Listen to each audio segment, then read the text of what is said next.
keep saying Enugu is still the capital of Southeast Nigeria. And there's still a slogan here. Some people feel uncomfortable about it, but that's what it is. Our tomorrow is still here. We have a guest who is coming from the government. It does not remove our neutrality in politics. My name is Uchen Nastrel, and I'm still your uncle. Today, we turn our focus to a transformative vision in the education sector. One that is not just about classrooms, but about the future of our children, our economy, and our environment. Across Nigeria, the education sector has long faced significant challenges, ranging from inadequate infrastructure, outdated teaching methods, overcrowded classrooms, and limited access to quality learning, especially at the basic education level. In many public schools, issues such as poor learning environments, lack of digital tools, insufficient teaching training, and declining learning outcomes have raised concerns among stakeholders. And of course, that is why in Enugu State, a bold step has been taken to rewrite the narrative. The admission of Governor Peter Mbah of Enugu State has introduced what is now known as the Smart Green Schools Initiative, a futuristic approach to basic education that integrates technology, sustainability, and modern teaching practices. So, what exactly are Smart Green Schools? The initiative designed for several reasons. I won't provide them because I have a perfect guest, who is framed in learning and in experience to have this conversation with us. And who do we have this morning? He's no other than an associate professor of political science, if I'm right. Exactly.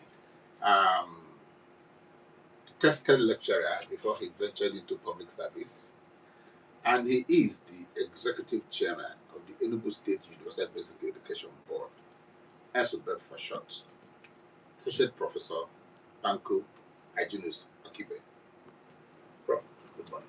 Thank you very much for having me. Yes, and it's good to have you. You run a busy schedule, and so getting out an hour to have this conversation with you is for the good of Enugu State and for people who have been asking a few questions about the Green Smart Schools, and now we have you. Let me just start with a simple question. How does the Smart Green Schools Initiative align with Governor Peter Mbah's vision of tomorrow is here for Enugu State? Thank you very much. We do not even think of how does a smart school align. What we may be talking about is what does a smart school represent? Because the central emphasis of Governor Peter Mbah's administration, the focus of his investments, the target that he's looking at is transforming basic education sector in Enugu State. And that is why the idea of smart school came on board, to bridge a generational gap in learning process. Because if you look at the background, because we start from the background, which of course you have highlighted some aspect of it. From the background, you will notice that over the years, Enugu State has experienced decline in the standard of education, in learning process, in infrastructure, in everything that has to do with education. And suddenly, when Peter Mbah started aspiring for governor, he knew that he had a mandate to change the tide. And it became a responsibility on his part. So the first he did was just to conceive this idea. What do I do to change the system? What is new thing that I can bring on board? What initiative and innovation can I introduce to change the narrative in the education sector? He arrived at this smart school. And what is smart school? Smart school is just an organized learning environment that is fashioned along the path of technology, driving the entire process, and of course, bringing people to align with modern trends. If you look at the labor market globally, you will see that there is now a steady shift from the old method to new method. This new method is the one that is guided by technology. There is no border again in the world because the world does not discriminate in the labor force. Over the years, our people have not been exposed to technology-driven education system where they learn basic skills that will guide them in their future life, in engagement in the labor market, in survival strategy, and the rest of them. So Governor Peter Mbah felt that the most important aspect of what he will leave as a legacy in Enugu State is to drive the process of changing education system. And this is where we are today, smart school, where of course we are learning technology, learning skill, and of course preparing ourselves to adjust to the trends in the global economy. So what we are doing is completely in agreement with what Peter Mbah has packaged for Enugu State. We are not even talking about aligning. It is even the centerpiece of what he's doing. There is no forum where you go to, there is no place where you go to that Peter Mbah does not emphasize the imperative of smart school, smart education, producing smart children who are skilled and adaptable to changing world order.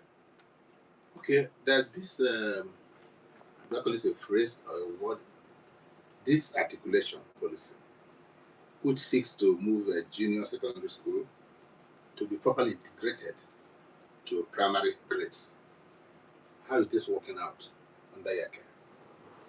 Good. If you look at universal basic education law, it provides a universal basic education, which is an integrated school system comprising the ECCDE classes. That is what we call nursery 1 to 3.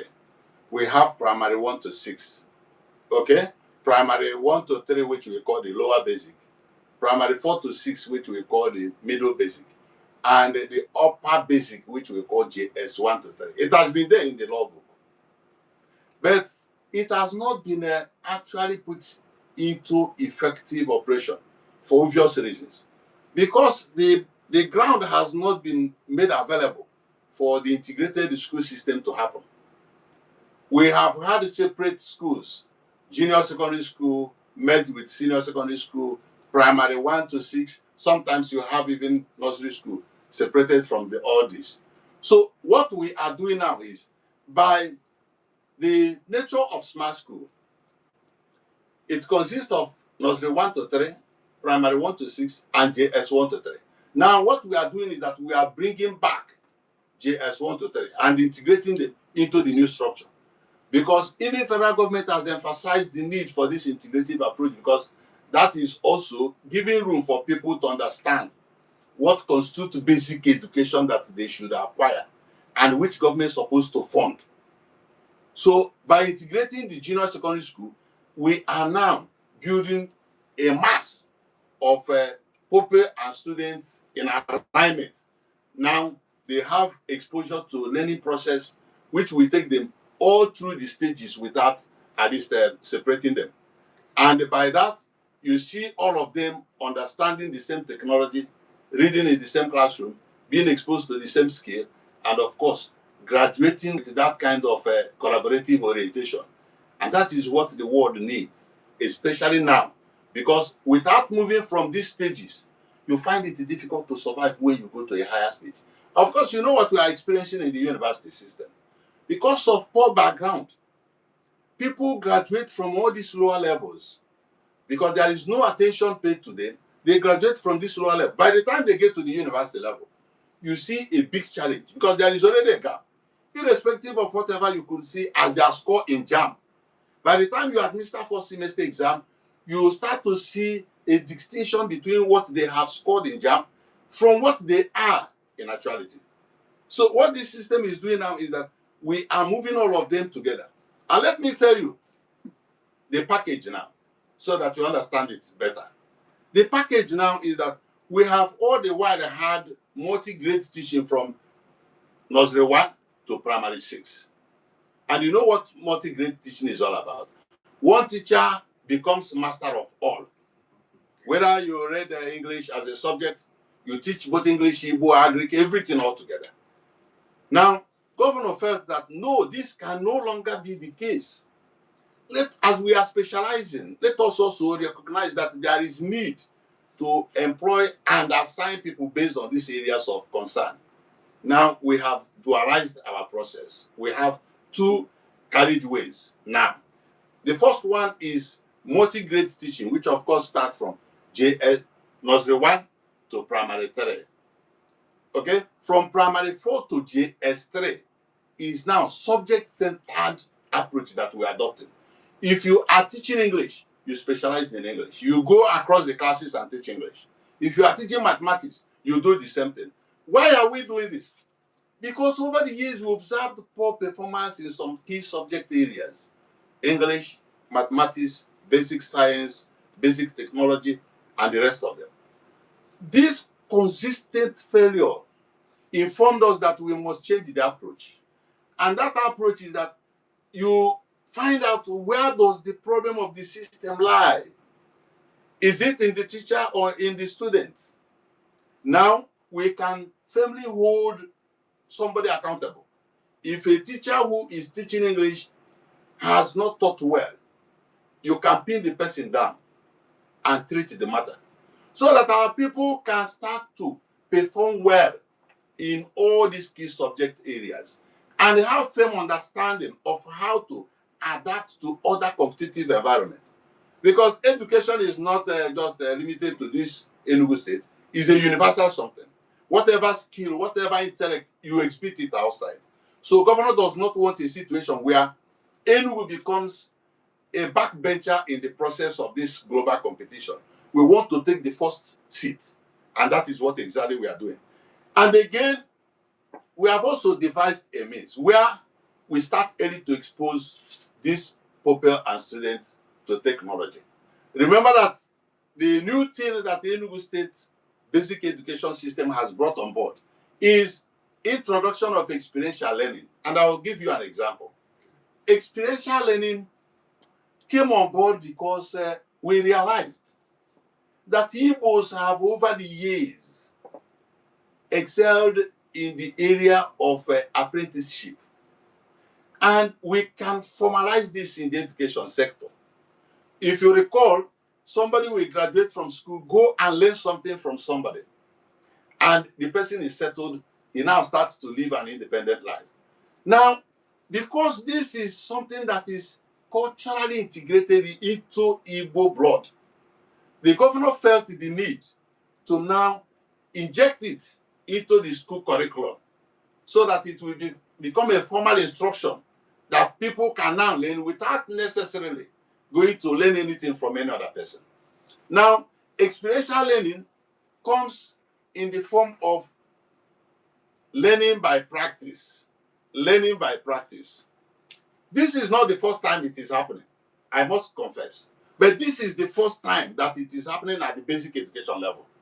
While we were in school, I recall that our set was the first that this 6334 system of education, where Introtech and the rest of them came into being. And we were going to workshop to learn after regular theory exposure. Okay. Now, we are no longer waiting for people to become adults before they are exposed to this learning by practice. Governor has deemed it fit that people should start to learn from early childhood because their intellectual acumen is manifesting profusely that you must harness it early. So what we are doing now is that from basic level, these people are exposed, integrated into experiential learning. You learn the theory, you practice it. You now separate people by their talents. There are people who are good in theoretical aspects. There are others who are good in practice. So you see the manifestation of all it, and you start to see how you can tap into that their skill, their ability, and their potential, and transform it into a value object. So that is what we are doing now. If you look at what has happened in Enugu, for example, and some of the exhibitions that we have done in Enugu State, you see where these products produced by these students, by these people, are being exhibited. You see things that can marvel you. You start to ask yourself, So our people have this type of skill. So experiential learning has become so imperative that you cannot divorce it from the system that we are running now. And this is the ingenuity of Governor Peter Mbah. And this Smart Green School is also his own initiative to transform the basic education sector and bring our people on board to understand what is happening globally. You start from the home to build your home. If it becomes stronger, then it can start to add value, and people can start to appreciate the fact that what you are spending on is something that is adding value to the future. Okay, I like this part. A lot of people have heard about experiential learning, but they've not gotten the main gist. I think this is what you have brought out, and this gives us hope. Well, the purpose vehicle for all this you said is the Green Smart Schools. That's the purpose vehicle. Exactly. And it has been designed to run across 260 wards in Enugu State. And of course, if you're out there, the naysayers will say, oh, there are only very minimal smart schools working. That will say, oh, it's a bogus project that is not nearing completion any soon. Then others take viral pictures of defective green smart schools. Now, the basic question is, how many of these schools are functional? What is the state of completion? And for those that have defects, because I keep saying, and they say I'm defending, I say I'm not defending government, I'm just stating that even in the 12 apostles, we had Judah. one was failing. And don't talk about a massive 260. So if you have defect in 1, 2, 3, it's not a death sentence to the rest of them. But now that you are here, what is the status of the smart schools across Enugu State? Thank you very much. It is good that you have defended government. I so much appreciate it, because there is something that is becoming peculiar to our people. And let me start from that. Pessimism is becoming a feature in our politics. In civilized world, politics is not approached the way we approach it. Governance is not approached the way we approached it. Performance and the perception is not approached the way we are approaching it. There are differences. Criticism is okay in government, but you have to engage in constructive criticism. I have always told people, if you have conscience, admit something that is good and differentiate it from what is bad. What our people do, which is a justification for belonging to opposition, is that they check the measurement of their relevance from the kind of negative publication they throw on social media. So the more negativity you are disposed to, the more you are relevant in those positions. But that is not the case. The fact is that that's part of democracy. The fact is that I'm happy that people are acknowledging the fact that smart schools have become reality. I'm just happy about that one. I know that at the beginning, some of them were just pessimistic. They just said smart school was a scam. You know, they labeled it all manner of things. That Mbah wants to use smart school as iPhone money. Some of these people have not even gone to their ward to check what is happening there. Some of them don't even return home at all. They just hover around the urban and they give you just a verdict of what do not exist. But that is part of it. Now, Mbah is not only constructing 260 smart schools. We have exceeded that. We have 267 now. And we're also proposing to construct more because it is contained in our action plan where we have found gaps. Okay? Now, the issue is that we have, in fact, we have about 2% of the smart schools that are struggling for completion. About 2%. You can imagine that number. About 2% of smart schools. Meaning that these are like 98. Yes, these are some of the projects that we experienced a snag, you know, in the course of construction. Some of them just, abandoned. There was a time we had that kind of, publication here and there, people talking about this person or the other person. Government is determined to complete all the smart schools. I may not start to give you the visual of the smart schools, But I challenge anybody who is doubting the sincerity of purpose in this project. Go to your ward. Give us a report from your ward. That is the challenge. Just go to your ward. If you are in doubt of what is happening about this mass school, go to your ward. At the point of that structure, use geotagged this thing, photo. Snap it, send it to us. Call me from that point and tell me that I'm in my smart school now. This is the stage of completion. We have completed almost 98%. 98%. With roof, with all the accessories. The furnishing is ongoing. Where we are following gradually now, because people do not even understand what is smart school. Oftentimes, they look at even the structure. Brick and mortar does not make a smart school. What makes smart school is technology. You can imagine this small apartment. It is smart. Somebody could be looking for a bogus structure. No, that does not make a smart school. What that structure has done is to provide a conducive learning environment, which of course you emphasize now. The level of dilapidation in infrastructure before now was so massive that some of them who were saying, oh, Mbah could have gone back to start to renovate those schools. Let me tell you, in the past, they have renovated these schools many times, and people learned trick on how to manage it. If you are awarded the renovation contract, what you do is just to go to that place, do a minor job, apply costume on the wall, and you just go your way.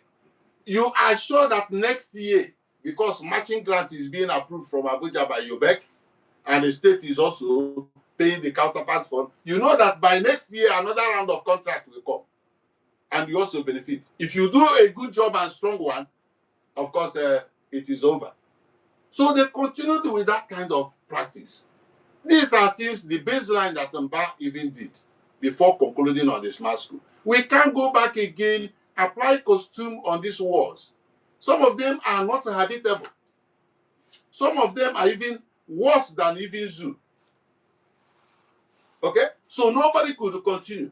What we have now done is to put this structure. Yes, people can say it is big. It's actually big. But Mbah did not discriminate in citing this school. It is everywhere. Before you could see discrimination in the distribution of these amenities. And some will benefit more, some will benefit less, some will not benefit. But in this case, he felt that wherever a child of Enugu State is, that child is important to him. Whatever location that anybody is, that location is important to him. Now, he saw the need to distribute this thing across board to provide opportunity for people to learn. And that opportunity is what even some people are abusing because they want the state to continue to remain in decay. And that is why you cannot understand the kind of approach they are adopting in criticism. I think the best thing is that people should appreciate things when they are going well. You emphasized the ones that have little or few challenges. Yes, like it is. Yes. Yeah. Let me, a friend called me the other day. I will paint two scenarios. You said the very video said that it's new heaven. No, I will paint two scenarios. Okay. And the one in Akpov, they say I was blown by A friend called me, not is Amagunse. Amagus or something. A friend called me and was telling me that we are too slow in project implementation, that this is supposed to take 6 months. Privately, I told him that you started a building project about 20 years back. They are still at lintel level. What is holding it? Now, if we apply speed, they will say we are doing work day and night so that the building will collapse. We should allow a healing period.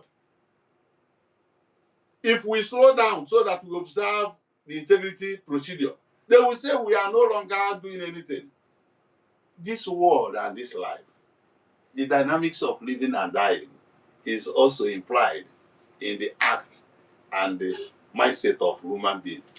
Now, the whole snag, we are just approaching them. There was a case in New Haven. Somebody just sent me the video. In fact, I came in from, I had to rush to that place to see what happened. A leak. You see, when people magnify what should even cause them to reflect and think, how do we tackle some of these issues? Then they magnify it and throw it on social media and start to make mockery of themselves, not even government. A friend called me. Let me give you something that is beautiful. This same friend, I visited him. You know, we had the first heavy rainfall. Yeah. I visited him. That day, I was in his house before the rain started. So I could not go. They provided me umbrella to enter my vehicle. The breeze was also heavy. So I said, instead of going out and the breeze will just carry the roof of the canopy, which they provided, let me stay inside until there is calm. Behold, they were bringing bath, okay? Bringing bucket, bringing everything, displaying here and there. I asked what is happening. They said, "Okay, you don't leakage this building. I don't know whether there is roof still on top of it." Who knew about it? Except myself, who was inside when this thing was falling. Yes. Smart school has become an attractive point that everybody wants to go and find out what is happening there. If it is not attractive, negative one. Yeah. If they are only finding the negative, they have not reported the positive one. If we do what is good, they don't report. So these are just the issues that we are having. Okay? Criticizing when they ought not to criticize. Let me give you an instance again. Few weeks back, there was windstorm, a sort of, which of course affected my community. And it blew off many roofs in my community. Pulled down trees, destroyed electric poles, these solar poles and all of them. But you know, I didn't see any of such on social media. Nobody.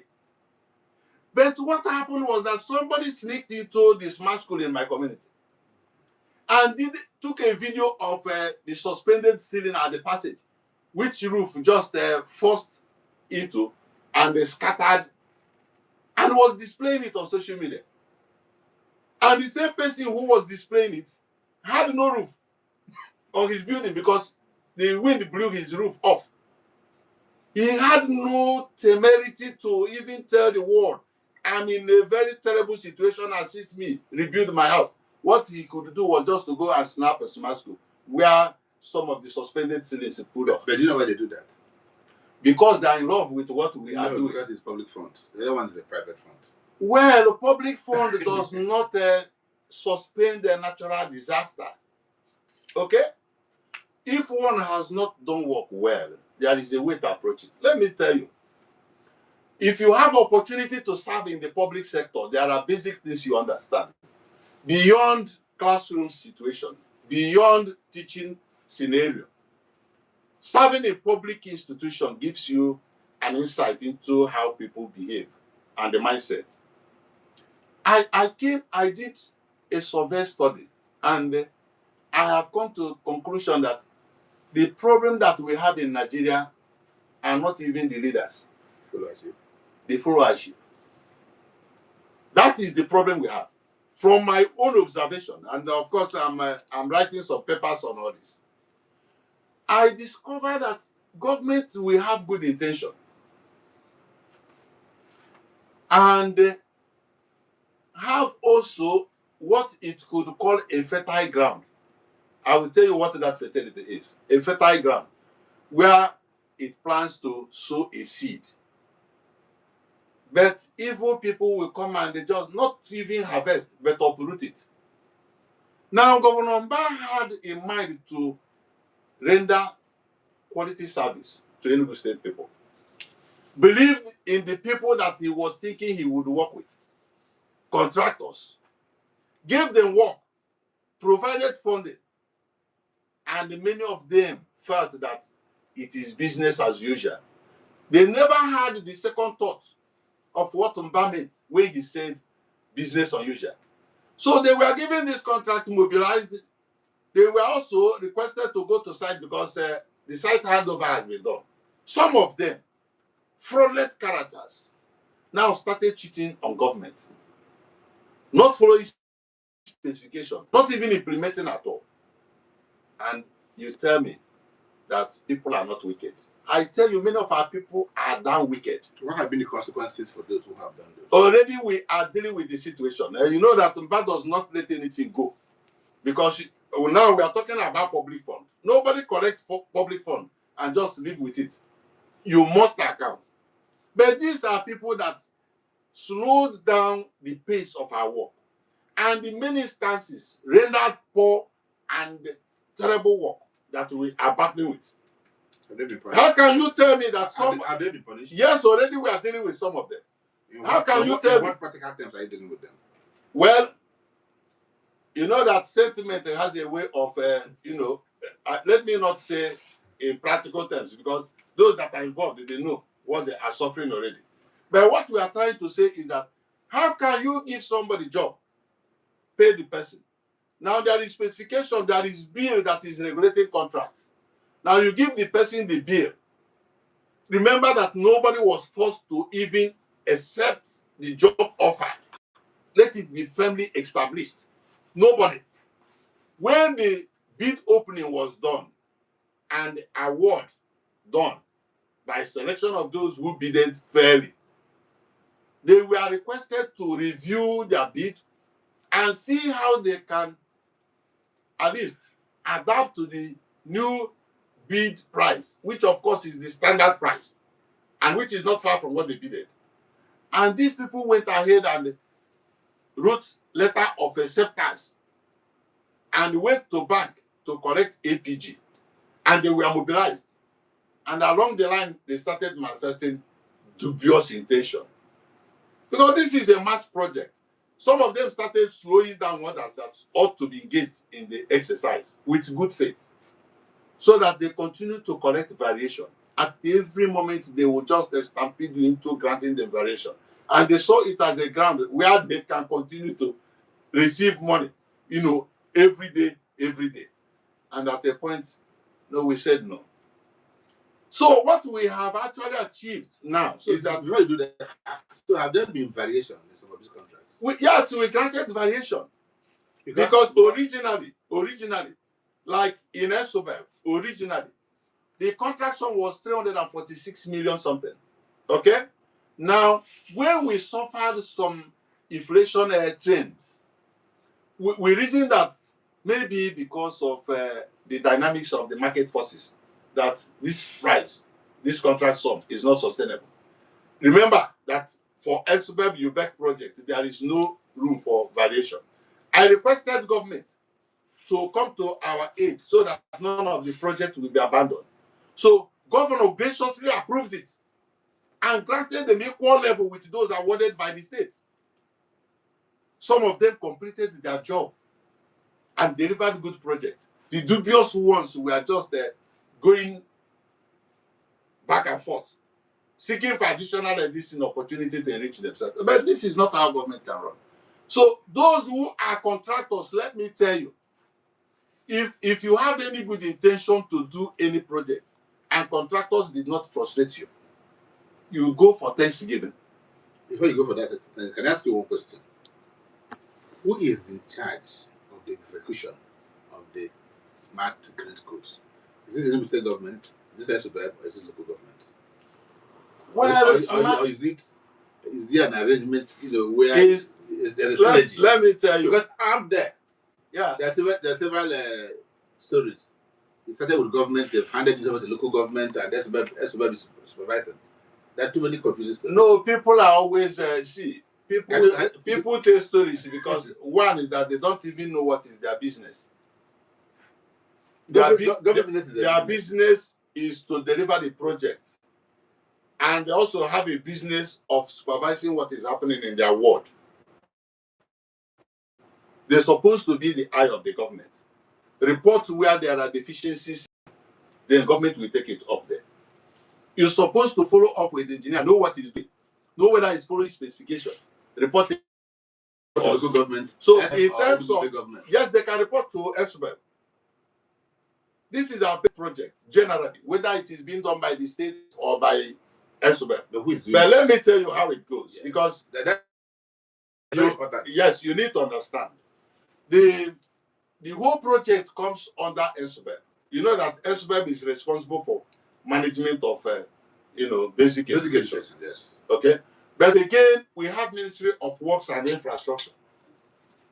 There are specific projects that SBEP could not handle all of this. There are so much. It's not one project, one school or two. This is all about over 267, projects going on simultaneously. So SBEP could not have handled all of them. State is handling under Ministry of Works and Infrastructure. SBEP is also handling. Where local government came in, for those that do not want to, you know that before now, we were running helter-skelter supervising this project. We move as a team, go to different, moving from one local government to the other, going all through the 17 local governments. It got to a point that we felt, what actually, local government is part of a co-partner in basic education delivery. What actually are they doing? That we shall be leaving our offices and all the engagement and going to supervise a project that are happening in their ward. And remember that each ward has a councillor elected. So why would they not? And remember again before that each council area has Department of Engineering, Works Department. Okay? So why would we busy ourselves turning all these local governments, all these political wards, when we have other layers of authority that can do that and give us a report?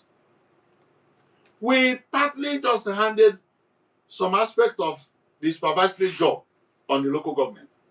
And we have a joint meeting. Does that include funding? Yes, we are funded.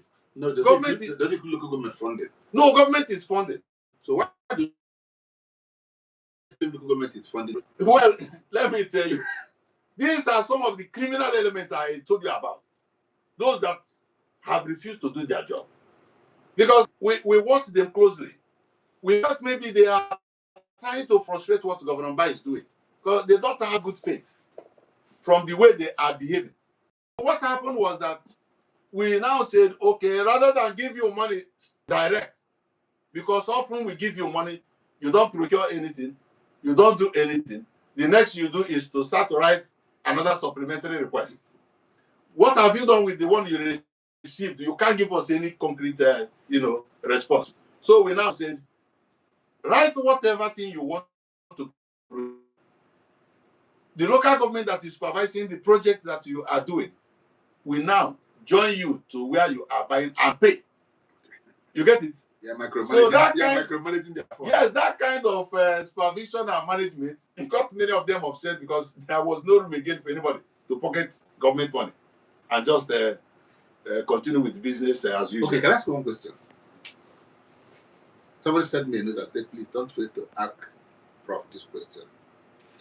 Is it true there's a uniform price for all the smart schools across board?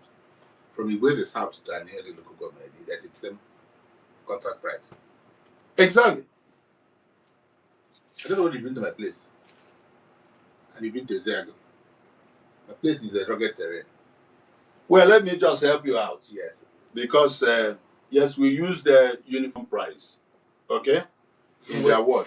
Okay. Again, some contractors raised concern. Some did basement. Some did deep cutting. Yeah. Okay? So they were asked to bring variation for those ones. So the government paid. They have been taking care of. Their government is taking care of. It's important you explain this. Anyone who said he has not been paid when he put variation for that extra work, let him come and because the story out there is that these smart schools are running on XYZ amount, and that is all from A to Z. Well, the question you ask yourself is only that government has committed itself to building this smart school and getting the number that we are talking about. The question you ask yourself is, each contractor has rights to reject offer. Do you get what I mean? I'm sure some people even know the education with that. No. See, let me tell you, you have not committed any money. If you go to sites, if a site is handed over to you, you look at it and you maybe feel that, oh, it can't fly. You come and say you can't do it. Yes. Why would you accept work and not accept the responsibility that is attached? Okay. But again, we are offsetting those variations. Okay, because we witness them in many locations. Prof, time is running. Machines do not teach. Do they? People do. And this takes me to teachers' professional development. How are you training the existing teachers to transit from chalkboards to smart boards? Thank you very much. This is even an area that if you come to my office, you see a dummy check board displayed on top. You know, professional teachers' professional development. That is the major area of concern that Governor Mbah has continued to emphasize. We have done quite a lot in transforming the teachers, and I'll give you several instances. Basically, the fact that if you look at the teachers we inherited, because when you are coming with innovation, the first thing you check is what are the people that you inherited? Can they fit into this structure? Can they be part of this team? A whole lot happened. Some of them said, no, these people cannot form part of this team.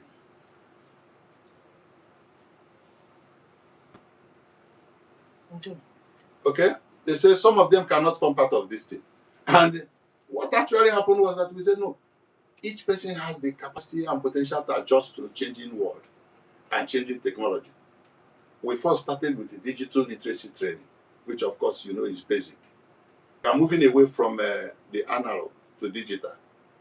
And when I mean analog, writing on the board and all this, to using this smart board, using tablets, and using other technology soft tools. Now, we have done extensive job on digital literacy training, and it's still ongoing. We are now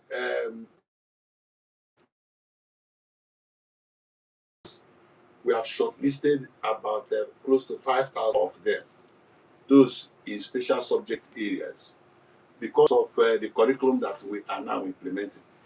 Remember that there is now a change in national curriculum, a review of national curriculum, which of course is blending with our own approach and perspective. Just hold your thoughts. Let's just take a short break. When we come back, we continue from there.